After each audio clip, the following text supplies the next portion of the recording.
Welcome to Chandru maths. Indian ரயில்வேல இருந்து assistant loco பைலட்டுக்கு டோட்டலா 5696 வேகன்சிக்கான ரெக்ரூட்மெண்ட் நோட்டிஃபிகேஷன் அஃபிஷியலா ரிலீஸ் பண்ணிட்டாங்க. இதை பத்தின ஏ டு Z இன்ஃபர்மேஷன் நம்ம ஆல்ரெடி ப்ரொவைட் பண்ணிட்டோம். இந்த வீடியோல இதுக்கு எப்படி அப்ளை பண்ணலாம் அப்படிங்கறத பார்க்க போறோம். ஸோ வீடியோவை ஸ்கிப் பண்ணாம ஃபுல்லா பார்த்துட்டு இதுக்கான அப்ளிகேஷன் வந்து நீங்க உடனே அப்ளை பண்ணிருங்க. ஸோ இதுக்கான அப்ளிகேஷன் ஆல்ரெடி ஓப்பன் ஆயிடுச்சு. 20/1/2024 இருந்து 19/2/2024 வரைக்கும் அப்ளை பண்ணலாம். இதுக்கு நீங்க அப்ளை பண்றப்போ எதுவும் மிஸ்டேக் பண்ணிட்டீங்க அப்படின்னா கரெக்ஷன் விண்டோ ஓப்பன் ஆகும். அது வந்து பிப்ரவரி 20 இருந்து 29 வரைக்கும் அவைலபிளா இருக்கும். ஆனா கரெக்ஷன் விண்டோல நீங்க வந்து எக்ஸ்ட்ரா பே பண்ணி தான் கரெக்ஷன் பண்ற மாதிரி இருக்கும். ஸோ அதனால அதை அவாய்ட் பண்றதுக்கு நீங்க ஃபர்ஸ்ட் டைம் அப்ளை பண்றப்பவே தெளிவா கரெக்டா அப்ளை பண்ணிருங்க. ஏன்னா கரெக்ஷன் பண்றப்போ எக்ஸ்ட்ரா பே பண்ண வேண்டியிருக்கும். ஓகே, ஸோ புரிஞ்சிருக்கும்னு நினைக்கிறேன். வீடியோவை ஃபுல்லா ஸ்கிப் பண்ணாம பார்த்துட்டு அதுக்கப்புறம் அப்ளை பண்ணுங்க. ஸோ இந்த ரெக்ரூட்மெண்ட்டுக்கு நீங்க எலிஜிபிளா இல்லையா அப்படிங்கறத தெரிஞ்சுக்கணும் அப்படின்னா இந்த வீடியோ பாருங்க. இதுக்கான ஏ டு Z இன்ஃபர்மேஷன் நம்ம ஆல்ரெடி ப்ரொவைட் பண்ணிட்டோம். டிஸ்கிரிப்ஷன்ல இந்த வீடியோக்கான லிங்க் அவைலபிளா இருக்குது. இந்த வீடியோல இந்த ரெக்ரூட்மெண்ட்டுக்கு என்னென்ன ஏஜ் லிமிட் இருக்கணும், என்ன மாதிரி எஜுகேஷன் குவாலிஃபிகேஷன் இருக்கணும், செலெக்ஷன் ப்ராசஸ் எப்படி இருக்கும், மெடிக்கல் கிரைட்டீரியா என்னென்னலாம் இருக்கணும், அடுத்ததா இதுக்கான சிலபஸ் என்ன, அந்த சிலபஸை கம்ப்ளீட் பண்றதுக்கான 110 நாளுக்கான ஸ்டடி ஸ்ட்ராட்டஜி, எல்லா டீட்டெயிலும் இதுல வந்து ப்ரொவைட் பண்ணியிருக்கோம். ஸோ இந்த வீடியோ பார்த்துட்டு நீங்க எலிஜிபிளா இருந்தா அப்ளை பண்ணுங்க. ஓகே, ஸோ நான் இந்த வீடியோவில் என்ன எஜுகேஷன் குவாலிஃபிகேஷன் சொல்லியிருக்கேனோ அவங்க மட்டும்தான் இதுக்கு அப்ளை பண்ண முடியும். அதை தாண்டி நான் இந்த இது படிச்சிருக்கேன், இந்த டிகிரி முடிச்சிருக்கேன், அப்ளை பண்ணலாமா முடியாதா அப்படிங்கிற மாதிரி கேட்டிங்கன்னா முடியாது. ஓகே, இதில் சொல்லியிருக்கிறது மட்டும்தான். இந்த வீடியோவை மறக்காம பார்த்துருங்க. டிஸ்கிரிப்ஷனில் லிங்க் அவைலபிளாக இருக்குது. ஸோ இப்போ டோட்டலாக 5600 வேகன்சி கிட்ட இருந்தாலும் நீங்கள் அந்த எல்லா வேகன்சிக்குமே எலிஜிபிளாக இருக்க மாட்டீங்க. நீங்கள் ஏதாச்சும் ஒரு ஆர்ஆர்பியில் தான் அப்ளை பண்ண முடியும். அந்த ஆர்ஆர்பிக்கு எவ்வளோ வேகன்சி கொடுத்துருக்காங்களோ அதுக்கு மட்டும்தான் நீங்கள் எலிஜிபிளாக இருப்பீங்க. அதே மாதிரி ஒரே ஆள் வந்து 2-3 ஆர்ஆர்பியில் அப்ளை பண்ணீங்க அப்படின்னா உங்களோட 2 அப்ளிகேஷனுமே ரிஜெக்ட் ஆயிரும். அதனால ஒரே ஒரு ஆர்ஆர்பிக்கு மட்டும் அப்ளை பண்ணுங்க. ஓகே, இப்போ நீங்க தமிழ்நாட்டுக்காரர் அப்படின்னா கண்டிப்பா சென்னை ஆர்ஆர்பிக்கு அப்ளை பண்ணுங்க. சென்னை ஆர்ஆர்பியில் டோட்டலா 148 வேகன்சி இருக்குது. ஓகே, டோட்டல் வேகன்சியோட கம்பேர் பண்றப்போ சென்னை ஆர்ஆர்பிக்கு கம்மி தான்.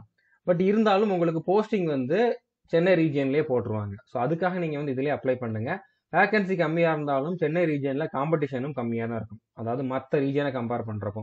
ஸோ அப்படிங்கிறனால நீங்க வந்து இந்த இதுக்கே அப்ளை பண்ணுங்க. இப்போ பெங்களூர் ரீஜியன்ல கூட 473 வேகன்சி இருக்குது. இப்போ பிலாஸ்பூர்ல வந்து பாத்தீங்கன்னா 1192 வேகன்சி இருக்குது. உங்களால வேற ஸ்டேட்ல ஒர்க் பண்ண முடியும், என்னால வந்து மற்ற ஸ்டேட்ல வரக்கூடிய கட் ஆஃபையும் கிளியர் பண்ண முடியும் அப்படின்னு கான்பிடன்ஸ் இருந்தா மட்டும் நீங்க வந்து பண்ணுங்க.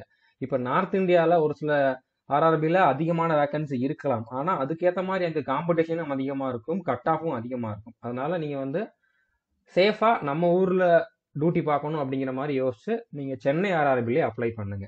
ஓகே, இப்போ சென்னை ஆர்ஆர்பியில் டோட்டலாக 148 வேகன்சி. இதில் யூஆருக்கு வந்து 57, எஸ்சிக்கு 33, எஸ்டிக்கு 15, ஓபிசிக்கு 29, இடபிள்யூஎஸ்க்கு 14, எக்ஸர்வீஸ்மேனுக்கு வந்து 15 வேகன்சிஸ் அவைலபிளாக இருக்குது. ஓகே, மற்ற ஜோனில் உள்ளதும் கொடுத்துருக்கேன். இந்த பிடிஎஃப் அதுக்கப்புறம் அஃபிஷியல் நோட்டிஃபிகேஷனுக்கான பிடிஎஃப் எல்லாமே வந்து நம்மளுடைய சந்துரு மேத்ஸ் அஃபிஷியல் டெலகிராம் சேனலில் அவைலபிளாக இருக்குது. டெலகிராம் சேனலில் ஜாயின் பண்ணாதவங்க ஜாயின் பண்ணிக்கோங்க. டிஸ்கிரிப்ஷனில் அதுக்கான லிங்க்கும் அவைலபிளாக இருக்குது. ஓகே, ஸோ நீங்கள் மற்ற ஆர்ஆர்பி பற்றி தெரிஞ்சுக்கணும் அப்படின்னா நீங்கள் இதிலேயே தெரிஞ்சுக்கலாம். இல்லைனா நீங்கள் அந்த டெலகிராம் சேனல் இருக்கக்கூடிய பிடிஎஃபையும் பார்த்துக்கலாம். ஸோ திருவனந்தபுரமில் வந்து பார்த்தீங்கன்னா 70 வேகன்சி வந்து கொடுத்துருக்காங்க. ஸோ கேரளாக்காரங்க நிறைய பேர் நம்ம சப்ஸ்கிரைபராக இருக்கீங்க அப்படின்னால அவங்களும் தெரிஞ்சுக்கோங்க. இதுக்கான எக்ஸாம் லாங்குவேஜ் வந்து பார்த்தீங்கன்னா தமிழ்லையுமே எழுதிக்கலாம். ஓகே, தமிழ் மட்டும் இல்லை, நிறைய லாங்குவேஜ் இருக்குது. ஓகே, கன்னடா இருக்குது, மலையாளம் இருக்குது, தமிழும் இருக்குது, தெலுங்கும் இருக்குது. இல்லைனா நீங்கள் இங்கிலீஷில் எழுதணும்னாலும் எழுதிக்கலாம். ஓகே, ஸோ கொஸ்டின் வந்து நீங்கள் இதில் கொடுத்துருக்கக்கூடிய எந்த லாங்குவேஜில் வேணாலும் பார்த்துக்கலாம். அது போக நீங்கள் இங்கிலீஷ் லாங்குவேஜ்லையும் பார்த்துக்கலாம். ஓகே, CBT 1, CBT 2 ரெண்டுலேயுமே வந்து நீங்கள் தமிழ் லாங்குவேஜில் வந்து அட்டன் பண்ணிக்கலாம். அடுத்தது அந்த ஆப்டிடியூட் டெஸ்ட் மட்டும் இங்கிலீஷில் தான் இருக்கும். ஓகே, ஸோ புரிஞ்சிருக்குன்னு நினைக்கிறேன். இதெல்லாம் என்னன்னு தெரிஞ்சுக்கணும் அப்படின்னா நீங்கள் ஏ டு Z இன்ஃபர்மேஷன் வீடியோ பாருங்க. CBT 1 எப்படி இருக்கும், CBT 2 எப்படி இருக்கும், அதுக்கான சிலபஸ் என்ன எல்லாமே தெரிஞ்சுக்கணும் அப்படின்னா நீங்கள் டிஸ்கிரிப்ஷனில் கொடுத்துருக்கூடிய வீடியோ வந்து பாருங்க. ஸோ இதில் வந்து கரெக்ஷன் விண்டோ பற்றி சொல்லியிருக்காங்க. நீங்கள் ஒரு வாட்டி மாடிஃபிகேஷன் பண்ணுறதுக்கு 250 ரூபா பே பண்ணணும். அப்ளிகேஷன் ஃபீஸ் ஆல்ரெடி பே பண்ணி தான் அப்ளை பண்ணியிருப்பீங்க. அதுக்கப்புறம் மாடிஃபிகேஷன் பண்ணுறதுக்கு ஒவ்வொரு வாட்டி நீங்கள் எத்தனை வாட்டினாலும் மாடிஃபிகேஷன் பண்ணிக்கலாம் அந்த கரெக்ஷன் விண்டோ ஓப்பனாக இருக்கக்கூடிய டைமில். ஆனால் ஒவ்வொரு வாட்டி மாடிஃபிகேஷன் பண்ணுறதுக்கு 250 ரூபா பே பண்ணணும். அதனால ஃபர்ஸ்ட் டைமே தெளிவாக அப்ளை பண்ணிடுங்க. ஓகே, அடுத்ததா ஃபோட்டோ அப்லோட் பண்ணுறப்பவும் கரெக்டாக அப்லோட் பண்ணுங்க. கிளியராக இருக்கணும், ஃபேஸ் வந்து கிளியராக தெரியணும். ஃபுல் பாடியும் தெரியுற மாதிரி பண்ணிடாதீங்க. அதாவது பாஸ்போர்ட் சைஸில் இருந்தால் போதும். ஓகே, செல்ஃபி எடுத்து ஒன் சைடு மட்டும் தெரிகிற மாதிரி. அடுத்ததாக வந்து ஸ்பெக்ஸ் போட்டிருந்தாலுமே டார்க் கிளாஸஸ் போட்டு அப்ளை பண்ணாதீங்க. நார்மலாக நீங்கள் ஸ்பெக்ஸ் போட்டே அப்ளை பண்ணாதீங்க. இந்த எக்ஸாமுக்கு ஸ்பெக்ஸ் போட்டிருக்கவங்க எலிஜிபிளே கிடையாது. அப்படின்னா நீங்கள் ஸ்பெக்ஸ் போட்டிருக்க ஃபோட்டோ வந்து அப்ளை பண்ணாதீங்க. அதை வந்து அப்லோட் பண்ணிடாதீங்க. அடுத்ததாக கேப் போட்டு செல்ஃபி எடுத்து ஃபோட்டோ வந்து தலைகீழாக அப்லோட் பண்ணியிருந்தா அதை வந்து ரிஜெக்ட் பண்ணிடுவாங்க. ஓகே, ஸோ புரிஞ்சுருக்குன்னு நினைக்கிறேன். அதே மாதிரி சிக்னேச்சருமே நீங்கள் நார்மலாக எப்படி சைன் போடுவீங்களோ அந்த மாதிரி போடணும். தெளிவாக இருக்கணும்னு சொல்லிட்டு எல்லாத்தையுமே கேபிட்டல் லெட்டரில் எழுதுறது அந்த மாதிரி எதுவும் பண்ணக்கூடாது. இதுவுமே வந்து கிளியராக இருக்கணும். ஓகே, நீங்கள் ரன்னிங் ஹேண்ட் ரைட்டிங்கில் எப்படி எழுதுவீங்களோ நார்மலாக நீங்கள் எப்படி சைன் போடுவீங்களோ அந்த மாதிரி சைன் போட்டு அதை தான் அப்லோட் பண்ணணும்.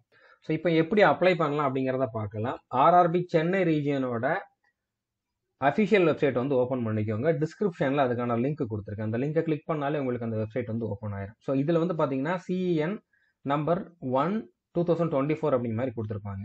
ஸோ இதிலே கொடுத்துருக்காங்க 20ஆம் தேதியிலிருந்து பிப்ரவரி 19ஆம் தேதி வரைக்கும் ஓப்பனில் இருக்கும். ஸோ இதில் வந்து கிளிக் டு அப்ளை ஹியர் அப்படிங்கிற மாதிரி இருக்குல்ல, அதை வந்து கிளிக் பண்ணுங்க. ஸோ அடுத்த பேஜில் இந்த மாதிரி வந்திருக்கும். இதில் இந்த அப்ளை அப்படிங்கிற மாதிரி இருக்குல்ல, அதை வந்து நீங்கள் அதை டச் பண்ணாலே கிரியேட் அன் அக்கௌண்ட் அப்படிங்கிறது ஓப்பன் ஆயிரும். ஸோ அதை வந்து கிளிக் பண்ணுங்க. ஸோ இதில் வந்து ஒரு சில இன்ஸ்ட்ரக்ஷன் கொடுத்துருக்காங்க. இது இதில் என்ன கொடுத்துருக்காங்க அப்படிங்கிற நானே சொல்லிடுறேன். இப்போ வந்து நீங்கள் வந்து ஃபீமேல் கேண்டிடேட்டாவோ இல்லைனா SC/ST கேண்டிடேட்டாவோ இல்லைனா மைனாரிட்டி இல்லைனா எக்கனாமிக்கலி பேக்வர்ட் கிளாஸ். ஓகே, இது EWS கிடையாது, இது வேற. எக்கனாமிக்கலி பேக்வர்ட் அப்படிங்கிறது வந்து உங்களுக்கு வருஷத்தில் 50,000க்குள்ள தான் இன்கம் இருக்குது அப்படின்னு சொல்லி நீங்கள் இன்கம் சர்டிஃபிகேட் காட்டினா தான் உங்களை அந்த கேட்டகரியில் எடுப்பாங்க. ஓகே, ஸோ இதுக்கு வந்து உங்களுக்கு ரிசர்வேஷன்லாம் கிடையாது, ஃபீஸ் மட்டும்தான் கம்மி. இதுக்கு தனியாக ஒரு வேகன்சி அப்படிங்கிற மாதிரிலாம் கிடையாது. EWS வேற, எக்கனாமிக்கலி பேக்வர்ட் கிளாஸ் அப்படிங்கிறது வேற. ஓகே, ஸோ இதில் இருக்கிறவங்களுக்கு எல்லாம் SC/ST, எக்ஸர்வீஸ்மேன், ஃபீமேல், டிரான்ஸ்ஜெண்டர், அடுத்ததான் மைனாரிட்டிஸ், எக்கனாமிக்கலி பேக்வர்ட் கிளாஸ், இவங்களுக்கு மட்டும் 250 ரூபா ஃபீஸ். ஸோ இந்த 250 ரூபாயுமே உங்களுக்கு வந்து ரீஃபண்ட் ஆயிரும். எப்போ அப்படின்னு பார்த்தீங்கன்னா நீங்கள் ஃபர்ஸ்ட் ஸ்டேஜ், அதாவது CBT 1ல் அப்பியர் ஆனதுக்கு அப்புறம் தான் வந்து ரீஃபண்ட் ஆகும். நீங்கள் அப்பியர் ஆனால் தான் ரீஃபண்ட் ஆகும். அதே மாதிரி மற்றவங்க எல்லாருமே வந்து பார்த்தீங்கன்னா 500 ரூபா பே பண்ணணும். அதில் 400 ரூபா வந்து ரீஃபண்ட் ஆகும். அதுவுமே வந்து ஃபர்ஸ்ட் ஸ்டேஜில் அப்பியர் ஆனதுக்கு அப்புறம். ஸோ ஃபீஸ் அதிகமாக இருக்குதுன்னு நினைக்க வேண்டாம். இதில் வந்து தேவையில்லாமல் யாரும் அப்ளை பண்ணக்கூடாது அப்படிங்கிறதுக்காக தான் இந்த மாதிரி ஒரு மெத்தட் வந்து அவங்க ஃபாலோ பண்ணுறாங்க. ஃபர்ஸ்ட் நீங்கள் அதிகமாக பே பண்ணுறீங்க, ஆனால் அதுக்கப்புறம் நீங்கள் எக்ஸாம் எழுதுனீங்கன்னா உங்களுக்கு ரீஃபண்ட் பண்ணுறாங்க. ஓகே, ஸோ புரிஞ்சிருக்குன்னு நினைக்கிறேன். அடுத்ததா இன்னொன்று வந்து ஃபோட்டோ வந்து ஒயிட் பேக்ரவுண்டில் தான் இருக்கணும். ஓகே, ஒயிட் பேக்ரவுண்ட் இருக்கணும். அந்த மாதிரி ஃபோட்டோ தான் அப்லோட் பண்ணணும். அதில் வந்து 30லேருந்து 70 KBக்குள்ளே இருக்கணும் அப்படிங்கிற மாதிரி சொல்லியிருக்காங்க. JPG ஃபார்மேட்டில், இமேஜ் ஃபார்மேட்டில் இருக்கணும்.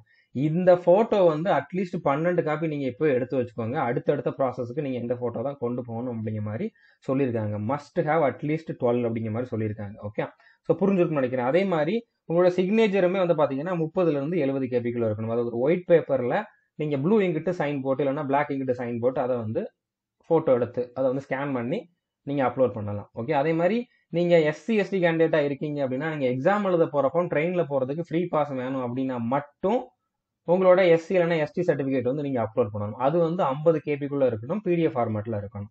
ஓகே, இதெல்லாம் நீங்கள் தெரிஞ்சுக்க வேண்டிய ஒரு சில இம்பார்ட்டண்டான விஷயங்கள். ஓகே, ஸோ இப்போ அதில் வந்து நீங்கள் இந்த பேஜில் வந்து என்ன பண்ணுங்க, கீழே வந்து ஐ ஹாவ் அப்படிங்கிற மாதிரி இருக்குல்ல, I have downloaded the detail அப்படிங்கிற மாதிரி இருக்குல்ல, அதை வந்து கிளிக் பண்ணுங்க. கிளிக் பண்ணிட்டு ப்ரொசீட் அப்படிங்கிறத வந்து கிளிக் பண்ணுங்க. இப்போ அடுத்த பேஜில் நீங்கள் வந்து ஏதாச்சும் ஒரு ரயில்வே எக்ஸாம் வந்து டிபார் பண்ணப்பட்டீங்களா அப்படிங்கிற மாதிரி கேட்டிருக்காங்க. நோ கொடுத்துருங்க. அடுத்ததான் நீங்கள் லேசிக் சர்ஜரி பண்ணியிருக்கீங்களான்னு கேட்டிருக்காங்க. இந்த எக்ஸாமுக்கு லேசிக் சர்ஜரி பண்ணியிருந்தா எலிஜிபிள் கிடையாது. ஸோ நோ கொடுத்தா தான் நீங்கள் அப்ளையே பண்ண முடியும். ஸோ பண்ணியிருந்தா நீங்கள் இதுக்கு எலிஜிபிள் கிடையாது, அப்ளை பண்ணாதீங்க. ஓகே, அதாவது லேசிக் சர்ஜரி பண்ணியிருந்தீங்கன்னா. அடுத்ததா a person with bench mark disability, அதாவது PW கேண்டிடேட்டான்னு கேட்டிருக்காங்க. PW கேண்டிடேட்டுமே இதுக்கு எலிஜிபிள் கிடையாது. ஸோ நோ கொடுத்துருங்க. PW கேண்டிடேட்டாக இருந்தால் அதுக்கு நீங்கள் அப்ளை பண்ண வேண்டாம். ஓகே, அடுத்ததா எந்த நேஷனாலிட்டின்னு கேட்டிருக்காங்க. இந்தியா அப்படிங்கிறத வந்து கிளிக் பண்ணிக்கோங்க. உங்களோட ஃபுல் நேம் வந்து இதில் என்ட்ரு பண்ணுங்க. உங்களோட 10th மார்க் ஷீட்டில் எப்படி இருக்குதோ அதே மாதிரி என்ட்ரு பண்ணுங்க. அதில் இனிஷியலோட இருக்குன்னா இனிஷியலோட என்ட்ரு பண்ணுங்க. இனிஷியல் இல்லை அப்படின்னா இனிஷியல் இல்லாமல் என்ட்ரு பண்ணுங்க.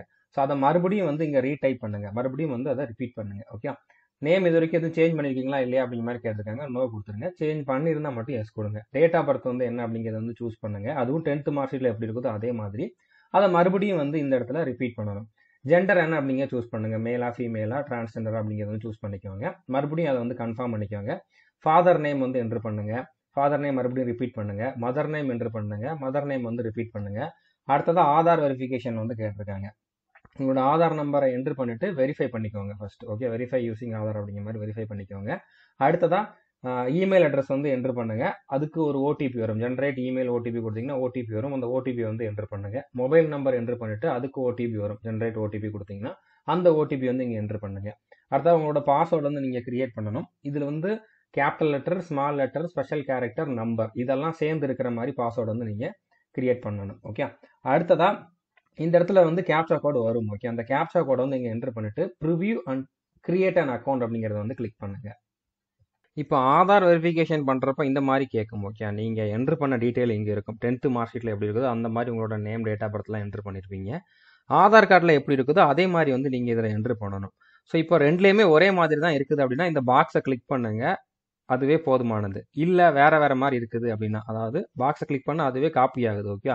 இல்லை என்னோட நேம் வந்து இப்போ எனக்கு ஆதார் கார்டில் வந்து இனிஷியல் இல்லாமல் இருக்குது அப்படின்னா நீங்கள் இனிஷியல் இல்லாமல் இருக்கிறத வந்து இதில் டைப் பண்ணுங்க. ஓகே. இதெல்லாம் பண்ணிவிட்டு ஐ கன்ஃபார்ம் அப்படிங்கிறத வந்து கிளிக் பண்ணுங்கள். கிளிக் பண்ணிவிட்டு வெரிஃபை அப்படிங்கிறத வந்து கிளிக் பண்ணுங்கள்.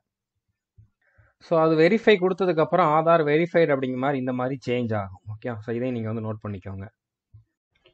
இப்போ ப்ரிவ்யூ அண்ட் கிரியேட் அக்கௌண்ட் கொடுத்ததுக்கப்புறம் நீங்கள் என்னெல்லாம் டைப் பண்ணீங்களோ அதெல்லாம் வரும். அதெல்லாம் கரெக்டாக இருக்குதா அப்படிங்கிற மாதிரி செக் பண்ணிக்கோங்க. செக் பண்ணிக்கிட்டு ஐ ஹாவ் ரீசெக்ட் அப்படிங்கக்கூடிய இந்த பாக்ஸை வந்து கிளிக் பண்ணிக்கோங்க. கிளிக் பண்ணிவிட்டு கிரியேட் அன் அக்கௌண்ட் அப்படிங்கிறத கிளிக் பண்ணுங்க. ஒருவேளை நீங்கள் டைப் பண்ணதில் ஏதாச்சும் மிஸ்டேக்காக பண்ணியிருந்தீங்க அப்படின்னா எடிட் கொடுத்து எடிட் பண்ணிவிட்டு அதுக்கப்புறம் மறுபடியும் வந்து கிரியேட் கொடுங்க. ஸோ இப்போ வந்து அது லாக் அவுட் ஆகி வெளியில் வந்துடும். ஓகே. ஸோ மறுபடியும் நீங்கள் வந்து சைன்இன் பண்ணணும். சைன்இன் பண்ணுறதுக்கு மொபைல் நம்பர் இல்லைனா இமெயில் அட்ரஸ் ரெண்டில் ஏதாச்சும் ஒன்று கொடுங்க. அடுத்ததான் நீங்கள் ஆல்ரெடி ஒரு பாஸ்வேர்டு வந்து கிரியேட் பண்ணீங்களே அந்த பாஸ்வேர்டு வந்து என்ட்ரு பண்ணுங்க. இந்த கேப்சா கோடை இங்கே என்ட்ரு பண்ணிட்டு லாகின் அப்படிங்கிறத கிளிக் பண்ணுங்க. அடுத்ததாக ஆட்டோமேட்டிக்காக ஏஎல்பியோட அப்ளிகேஷன் தான் வரும். ஓகே. ஸோ ஆன்லைன் அப்ளிகேஷன் அப்படிங்கிறத வந்து கிளிக் பண்ணுங்க. அடுத்ததாக நீங்கள் எந்த ஆர்ஆர்பிக்கு அப்ளை பண்ண போறீங்க அப்படிங்கிறத வந்து சூஸ் பண்ணணும். ஓகே. இதில் உங்களோட விருப்பத்துக்கு ஏற்ற மாதிரி நீங்கள் ஏதாச்சும் ஒரு இதில் வந்து அப்ளை பண்ணிக்கலாம். ஸோ நீங்கள் சென்னைக்கு அப்ளை பண்ணணும் அப்படின்னா நான் சென்னை அப்படிங்கிறத வந்து சூஸ் பண்ணுறேன். ஆனால் ஒன்றில் மட்டும்தான் அப்ளை பண்ணணும். மாறி மாறி நான் 2-3 இதில் அப்ளை பண்ணுறேன், 2-3 அக்கௌண்ட் கிரியேட் பண்ணி பண்ணுறேன் அப்படின்னு பண்ணீங்கன்னா எல்லாமே ரிஜெக்ட் ஆயிரும். அடுத்தா இதில் வந்து அந்த போஸ்ட் இருக்கும், அசிஸ்டன்ட் லோகோ பைலட் அப்படிங்கிறத செலக்ட் பண்ணிக்கோங்க. அடுத்த அக்ரி அப்படிங்கிறத செலக்ட் பண்ணிட்டு நெக்ஸ்ட் அப்படிங்கிறத கிளிக் பண்ணுங்க. ஸோ அடுத்த பேஜில் ஆல்ரெடி நீங்கள் ஃபில் பண்ண ஒரு சில டீடைல்ஸ் இருக்கும். அதுக்கு கீழே வந்து பார்த்தீங்கன்னா மேரிட்டல் ஸ்டேட்டஸ்ன்னு இருக்கும். அதில் வந்து மேரிடா அன்மேரிடா அப்படிங்க சூஸ் பண்ணிக்கோங்க. ரிலீஜியன் சூஸ் பண்ணிக்கோங்க. என்ன லாங்குவேஜில் எக்ஸாம் எழுத போறீங்க அப்படிங்க சூஸ் பண்ணிக்கோங்க. உங்களுக்கு தமிழில் கொஸ்டின்ஸ் இருக்கணும் அப்படின்னா தமிழ் கொடுங்க. இல்லை நான் எனக்கு இங்கிலீஷ்லேயே போதும் அப்படின்னு நினச்சிங்கன்னா இங்கிலீஷ் கொடுங்க. தமிழ் கொடுத்தா நடுவில் இங்கிலீஷ் கொஸ்டின்ஸ் பார்த்துக்க முடியுமான்னு கேட்டிங்கன்னா கண்டிப்பாக பார்த்துக்கலாம். ஓகே. ஸோ அதாவது நான் ஒரு சில சப்ஜெக்ட் மட்டும் நான் இங்கிலீஷில் தான் படிச்சிருக்கேன், மற்றதெல்லாம் தமிழில் பார்க்கணும்னு நினைக்கிறேன் அப்படின்னா பார்த்துக்கலாம். ஓகே. ஸோ அப்போ நீங்கள் வந்து தமிழ் அப்படிங்கிறதே சூஸ் பண்ணிக்கோங்க. அடுத்ததாக விசிபிலிட்டி மார்க் வந்து கேட்டிருக்காங்க. அதாவது உங்களுடைய உடம்புல வெளியில் தெரிறமா இருக்கக்கூடிய மச்சம், தழும்பு அந்த மாதிரி ஏதாச்சும் இருக்குது அப்படின்னா அதை வந்து கொடுங்க. ஓகே. 2 இது கொடுக்கணும். ஸோ ரெண்டுமே வந்து என்ட்ரு பண்ணிடுங்க. இல்லை ஒன்று தான் இருக்குது அப்படின்னா நோ ஐடென்டிஃபிகேஷன் மார்க்னு இன்னொன்றில் கொடுத்துருங்க. இல்லை எனக்கு அந்த மாதிரி எதுவுமே இல்லைங்க மாதிரி யாரும் இருக்க மாட்டீங்க, ஒருவேளை அப்படி இருந்தால் ரெண்டுலேயுமே நோ ஐடென்டிஃபிகேஷன் மார்க் அப்படிங்கிற மாதிரி கொடுங்க. ஓகே. அடுத்ததாக கம்யூனிட்டி என்ன அப்படிங்கிறது வந்து சூஸ் பண்ணிக்கோங்க. நீங்கள் எந்த கம்யூனிட்டியில் அப்ளை பண்ண போகிறீங்க, ஓபிசிலையா, எஸ்சிலையா, எஸ்டியா அப்படிங்கிற மாதிரி. இப்போ தமிழ்நாடை பொறுத்த வரைக்கும் நீங்கள் வந்து அதில் டிஎன்சியில் இருக்கலாம், இல்லைனா எம்பிசியில் இருக்கலாம், அந்த மாதிரி நிறையா இருக்குது, பிசி அந்த மாதிரி இருக்குது. அது எல்லாமே சேர்ந்து சென்ட்ரல் கவர்மெண்ட்டில் ஓபிசிக்குள்ளே வரும். ஓகே. அதே மாதிரி நீங்கள் இடபிள்யூஎஸ்குள்ளே வர்றீங்க அப்படின்னா, இடபிள்யூ சர்டிஃபிகேட் உங்களால் வாங்க முடியுது அப்படின்னா நீங்கள் இடபிள்யூஎஸ்ல அப்ளை பண்ணுங்க. அதுக்கான கட் ஆஃப் வந்து ரொம்ப கம்மியாக தான் இருக்கும். ஓகே. இல்லைனா அன்ரிசர்வ்ல வந்து அப்ளை பண்ணுங்க. ஸோ உங்களோட கேட்டகரி என்னவோ அதை வந்து சூஸ் பண்ணிக்கோங்க. சூஸ் பண்ணிட்டு ஐ அண்டர்ஸ்டுட் அண்ட் அக்ரி அப்படிங்கிறத வந்து கிளிக் பண்ணுங்க. இப்போ ஓபிசி சூஸ் பண்ணீங்கன்னா டு யூ கம் அண்டர் நான் கிரிமிலேயர் அப்படிங்கிற மாதிரி வரும். ஓகே. ஸோ அந்த இடத்துல நீங்கள் வந்து எஸ் கொடுக்கணும். ஓகே. எஸ் கொடுத்துட்டு ஐ அண்டர்ஸ்டுட் அப்படிங்கிறத வந்து கிளிக் பண்ணுங்க. ஸோ அடுத்ததாக சர்டிஃபிகேட் நம்பர், இஷ்யூவிங் அத்தாரிட்டி, எந்த டேட்டில் இஷ்யூ பண்ணாங்க, இந்த டேட்லாம் கேட்குது. ஓகே. ஸோ அப்போ நீங்கள் வந்து சர்டிஃபிகேட் வாங்கியிருந்தால் மட்டும்தான் அதுக்கு அப்ளை பண்ண முடியும். இப்போ நீங்கள் ஓபிசியாக இருந்தீங்க அப்படின்னா இந்த ஃபினான்ஷியல் இயரில் வாங்கியிருக்க சர்டிஃபிகேட் தான் வேலிட். அதாவது 2023 ஏப்ரல் 1ஆம் தேதிக்கு அப்புறம் வாங்கியிருக்கணும். அப்படி வாங்கியிருந்த சர்டிஃபிகேட்டோட டீட்டெயில் வந்து கொடுங்க. இல்லை நான் இன்னும் சர்டிஃபிகேட் வாங்கலாம், சர்டிஃபிகேட் வாங்கிட்டு அப்ளை பண்ணுங்க. அதே மாதிரி நீங்கள் வந்து எஸ்சி இல்லைனா எஸ்டி கேண்டிடேட்டாக இருந்தீங்கன்னா நீங்கள் எப்போ வேணாலும் வாங்கியிருக்கலாம். அது வந்து உங்களுக்கு லைஃப் டைம் வேலிட் உண்டு. அதாவது நீங்கள் இப்போ அப்ளை பண்ணுற டைமுக்கு முன்னால் எப்போ வாங்கியிருந்தாலும், நீங்கள் 2015 வாங்கியிருக்கீங்க அப்படின்னாலும் அந்த சர்டிஃபிகேட்டை கூட நீங்கள் யூஸ் பண்ணிக்கலாம். அது வந்து வேலிட் தான். அதே மாதிரி நீங்கள் இடபிள்யூஎஸ் கேட்டகரியில் அப்ளை பண்ணுறீங்கன்னா அதுவுமே இந்த ஃபினான்ஷியல் இயரில் இருக்கணும். ஓபிசிக்கு நான் சொன்ன மாதிரி 2023 ஏப்ரல் 1ஆம் தேதிக்கு அப்புறம் வாங்கியிருக்கணும். ஓகே. அந்த சர்டிஃபிகேட் டீட்டெயில்ஸ் வந்து இதில் ஃபில் பண்ணுங்க. அடுத்ததா உங்களோட போஸ்டல் அட்ரஸ் வந்து கொடுக்கணும். ஓகே, ப்ரெசென்ட் அட்ரஸ் என்ன அப்படிங்கிறது வந்து ஃபில் பண்ணுங்க. ஸ்டேட்டு, டிஸ்ட்ரிக்ட், அதுக்கப்புறம் கம்ப்ளீட் அட்ரஸ் வந்து இதில் வந்து டைப் பண்ணுங்க. வில்லேஜ் வந்து என்ன அப்படிங்கிறது வந்து கொடுங்க. பின்கோடு என்ன அப்படிங்கிறத கொடுங்க. ப்ரெசென்ட் அட்ரஸும் பெர்மனன்ட் அட்ரஸும் சேம் தான் அப்படின்னா இந்த பாக்ஸை கிளிக் பண்ணாலே போதும். இங்கே நீங்கள் டைப் பண்ணது இங்கே வந்து காப்பி ஆயிரும். இல்லை பெர்மனன்ட் அட்ரஸ் வேற, ப்ரெசென்ட் அட்ரஸ் வேற அப்படின்னா ரெண்டுலையுமே மாற்றி மாற்றி டைப் பண்ணிட்டு சேவ் அப்படிங்கிறத கிளிக் பண்ணுங்க. சேவ் கொடுத்துட்டு அடுத்ததான் நெக்ஸ்ட் அப்படிங்கிறத வந்து கிளிக் பண்ணுங்க. இப்போ அடுத்த பேஜில் எக்ஸரிஸ் வேணா இல்லையான்னு கேட்டிருக்காங்க. நோ அப்படிங்கிறத கொடுத்துருங்க.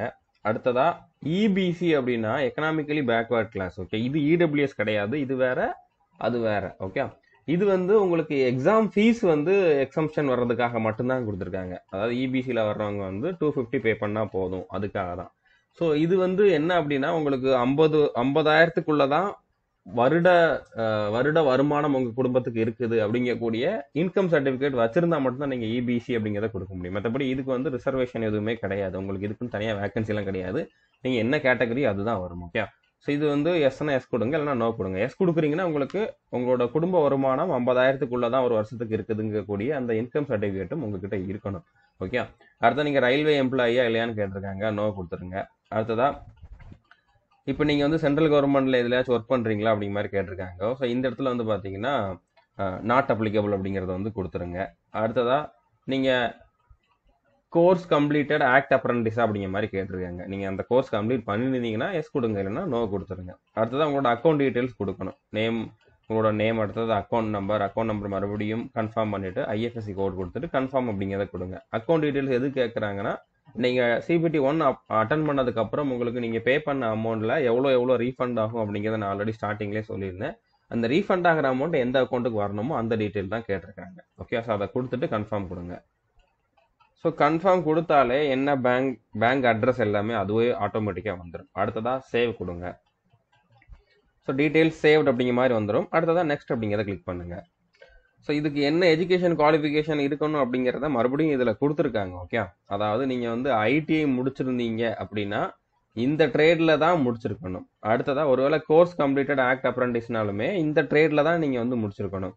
ஸோ ஒருவேளை நீங்கள் இன்ஜினியரிங்கோ இல்லைன்னா டிப்ளமோவோ படிச்சிருக்கீங்க அப்படின்னா இந்த பிரான்ச்சில் தான் மெக்கானிக்கல், எலக்ட்ரிக்கல், எலக்ட்ரானிக்ஸ் இல்லைன்னா ஆட்டோமொபைல். ஓகே, இதில் எதாச்சும் ஒன்றில் தான் நீங்கள் முடிச்சிருக்கணும். இன்ஜினியரிங் முடிச்சவங்களும் எலிஜிபிள் தான், கம்ப்ளீட் பண்ணியிருக்கணும். ஓகே, ஸோ இதில் ஏதாச்சும் பண்ணவங்க மட்டும்தான் எலிஜிபிள். ஸோ இப்போ வந்து நீங்கள் இந்த டீட்டெயில் தான் கொடுக்க போறீங்க. ஃபர்ஸ்ட் கண்டிப்பாக 10th டீட்டெயில் கொடுக்கணும். ஓகே, ஸோ 10th வந்து எந்த ஸ்டேட்டில் படிச்சீங்க, எந்த டிஸ்ட்ரிக்ட், என்ன போர்டு அப்படிங்கிறது உங்களோட சர்டிஃபிகேட்ல இருக்கும். ஸ்டேட் போர்டா இல்லைனா வேற எதுவும் போர்டில் படிச்சிருந்தீங்கன்னா அந்த போர்டு வந்து சர்டிஃபிகேட்ல இருக்கும். அந்த போர்டு என்ன அப்படிங்கிறது வந்து இதில் என்ட்ரு பண்ணுங்க. அதாவது மார்க் ஷீட்ல இருக்கும். ஓகே, அடுத்ததாக எந்த டேட்ல பாஸ் ஆனீங்க அப்படிங்கிற டீட்டெயிலும் கொடுக்கணும். இது வந்து எக்ஸாக்டா உங்களுக்கு ரிசல்ட் வந்த டேட் தெரியலாட்ட கூட பிரச்சனை இல்லை. மார்க் ஷீட்ல உங்களுக்கு என்னைக்கு இஷ்யூ பண்ணாங்கன்னு இருக்கும்ல அந்த டேட் கூட நீங்க வந்து கொடுக்கலாம். அடுத்ததா ரோல் நம்பர் எல்லாம் ரெஜிஸ்டர் நம்பர், அதுல ரெண்டுல ஏதாச்சும் ஒன்று வந்து கொடுங்க. ரோல் நம்பர் இருக்குதுன்னா கொடுங்க, இல்லைன்னா ரெஜிஸ்ட்ரேஷன் நம்பர்னு சொல்லி உங்களோட மார்க் ஷீட்ல என்ன இருக்குதோ அந்த நம்பரை கொடுத்துட்டு ஆட் கொடுங்க. ஸோ இது ஆட் ஆனதுக்கு அப்புறம் அடுத்த குவாலிஃபிகேஷன் டீட்டெயில் வந்து கேட்கும். ஓகே, இதுல வந்து என்ன அப்படிங்க சூஸ் பண்ணணும். என்ஏசியா, ஐடிஐயா, இல்லைன்னா டிப்ளமோ முடிச்சிருக்கீங்களா, இல்லைன்னா டிகிரி இன் இன்ஜினியரிங்கா. ஸோ அதில் என்ன அப்படிங்கிறத வந்து சூஸ் பண்ணணும். ஓகே, இப்போ நான் டிகிரி இன் இன்ஜினியரிங் அப்படிங்க சூஸ் பண்ணுறேன். ஸோ இப்போ அதில் என்ன பிரான்ச் அப்படிங்கிறத வந்து சூஸ் பண்ணணும். மெக்கானிக்கல் அப்படிங்க சூஸ் பண்ணிக்கிறேன். ஸ்டேட் வந்து என்ன அப்படிங்கிறத வந்து சூஸ் பண்ணணும். ஓகே, அடுத்ததாக டிஸ்ட்ரிக்ட், நீங்கள் காலேஜ் எங்கே படிச்சீங்களோ அந்த டிஸ்ட்ரிக்ட் வந்து சூஸ் பண்ணணும்.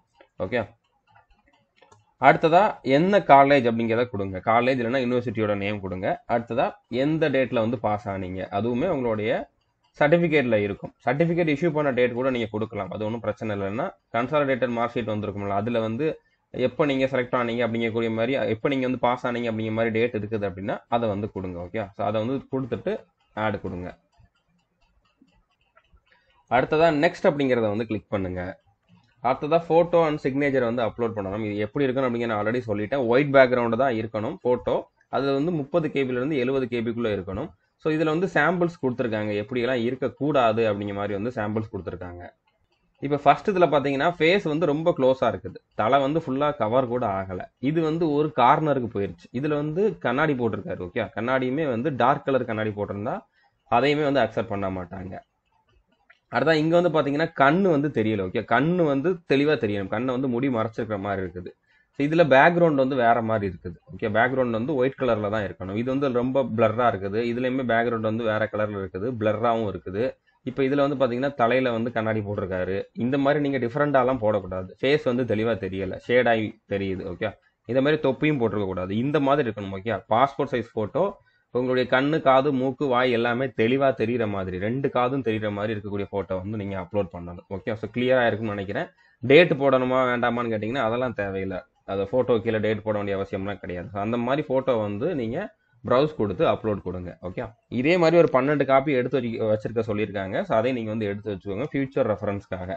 அதே மாதிரி சிக்னேச்சர் எப்படி இருக்கணும் அப்படிங்கிறதுக்கு இவங்களே வந்து கொடுத்துருக்காங்க. ஓகே, அதாவது 50 x 20 mm அந்த சைஸ்ல இருக்கணும். ஓகே, இது வந்து நீங்க ஒரு ஒயிட் பேப்பர்ல பிளாக் இங்க் இல்லைன்னா ப்ளூ இங்க் இதுல ரெண்டுல ஏதாச்சும் ஒன்றுல வந்து சைன் போட்டு, நீங்க நார்மலா எப்படி சைன் போடுவீங்களோ அந்த சைனை போட்டு அதை வந்து அப்லோட் பண்ணுங்க. ஓகே, இதுவுமே 30 70 கேபிக்குள்ள இருக்கலாம்.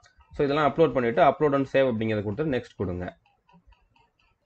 ஸோ ஃபோட்டோ அப்லோட் கொடுக்குறப்போ நீங்கள் ப்ரௌஸ் கொடுத்து சூஸ் பண்ணதுக்கப்புறம் இந்த மாதிரி வரும். ஓகே, இதில் வந்து டிக் இருக்கும், அதை கொடுத்தீங்கன்னா தான் அது வந்து அப்லோட் ஆகும். அதை வந்து கிளிக் பண்ணணும்.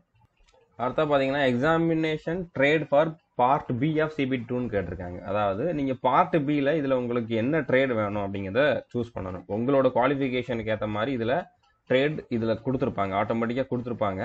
இதில் உங்களுக்கு என்ன ட்ரேட் ஈஸியாக இருக்குமோ அதை வந்து நீங்கள் சூஸ் பண்ணுங்கள். அடுத்தது நீங்கள் செலக்ட் பண்ண RRB வந்து RRB சென்னை. இதை சேஞ்ச் பண்ணணும்னா இந்த இடத்துல சேஞ்ச் பண்ணிக்கோங்க. அடுத்ததான் நீங்கள் செலக்ட் பண்ண போஸ்ட் வந்து பார்த்தீங்கன்னா அசிஸ்டன்ட் லோகோ பைலட் அப்படிங்கிறது தான். ஸோ இதில் வந்து சேஞ்ச் பண்ணுறதுக்கு எதுவுமே கிடையாது. அடுத்ததா இந்த இடத்துல வந்து இந்த பாக்ஸை வந்து செலக்ட் பண்ணிக்கோங்க. அடுத்து இந்த பாக்ஸையும் செலக்ட் பண்ணிக்கோங்க. பிளேஸை வந்து என்ன அப்படிங்கிறத வந்து என்ட்ரு பண்ணுங்க. நீங்கள் எந்த ஊரோ அந்த ஊரையே வந்து கொடுத்துருங்க. கொடுத்துட்டு ப்ரிவியூ அப்ளிகேஷன் அப்படிங்கிறத கிளிக் பண்ணுங்க. ஸோ ப்ரிவியூவில் எல்லாம் கரெக்டாக கொடுத்துருக்கீங்களா அப்படிங்கிறத வந்து ஒரு வாட்டி தெளிவாக ரீட் பண்ணிக்கோங்க. எதுவும் கரெக்ஷன் இல்லாத மாதிரி பார்த்துட்டு ஐ ஹாவ் ரீசெக்ட் அப்படிங்கிறத வந்து செலக்ட் பண்ணிட்டு சப்மிட் அப்படிங்கிறத கிளிக் பண்ணுங்க. அடுத்ததான் நீங்கள் ஃபீஸ் பே பண்ணுற மாதிரி இருக்கும். ஓகே, உங்களுக்கு எவ்வளோ ஃபீஸ் அப்படிங்கிறது இதுலேயே ஆட்டோமேட்டிக்காக வந்துடும். பே நோ அப்படிங்கிறத கிளிக் பண்ணிட்டு நீங்கள் பே பண்ணுங்க. இப்போ அஃபிஷியல் நோட்டிஃபிகேஷனில் பார்த்தீங்கன்னா ஓபிசி கேண்டிடேட்டுக்கு வந்து 500 ரூபா தான் பே பண்ணணும். ஓபிசி மேல் கேண்டிடேட்டுக்கு நான் ஓபிசி மேல் தான் கொடுத்துருக்கேன். ஆனாலுமே இதில் வந்து 250 ரூபா தான் பே பண்ணுற மாதிரி காட்டுது. ஸோ இதில் என்ன அமௌண்ட் காட்டுதோ அதையே வந்து பே பண்ணுங்க. அடுத்ததான் உங்களோட ஃபியூச்சர் ரெஃபரன்ஸ்க்காக பிரிண்ட் அப்படிங்கிறத கொடுத்து பிரிண்ட் எடுத்து வச்சுக்கோங்க. நீங்கள் பே பண்ணதுக்கப்புறம் பிரிண்ட் அப்படிங்கிற ஆப்ஷனை கொடுத்து பிரிண்ட் எடுத்து வச்சுக்கோங்க. ஓகே, உங்களோட அப்ளிகேஷன் வந்து சப்மிட் ஆயிடுச்சு. ஸோ இதுக்கப்புறம் நீங்கள் வந்து உங்களோட ப்ரிப்பரேஷன் வந்து ஸ்டார்ட் பண்ணிடுங்க. இதுக்கு எப்படி படிக்கணும் அப்படிங்கிறது எல்லாமே நான் டிஸ்கிரிப்ஷனில் கொடுத்துக்கூடிய வீடியோவில் டிஸ்கஸ் பண்ணியிருக்கேன். அதை பார்த்துட்டு உங்களோட ப்ரிப்பரேஷன் வந்து ஸ்டார்ட் பண்ணிடுங்க. All the best. தேங்க்யூ.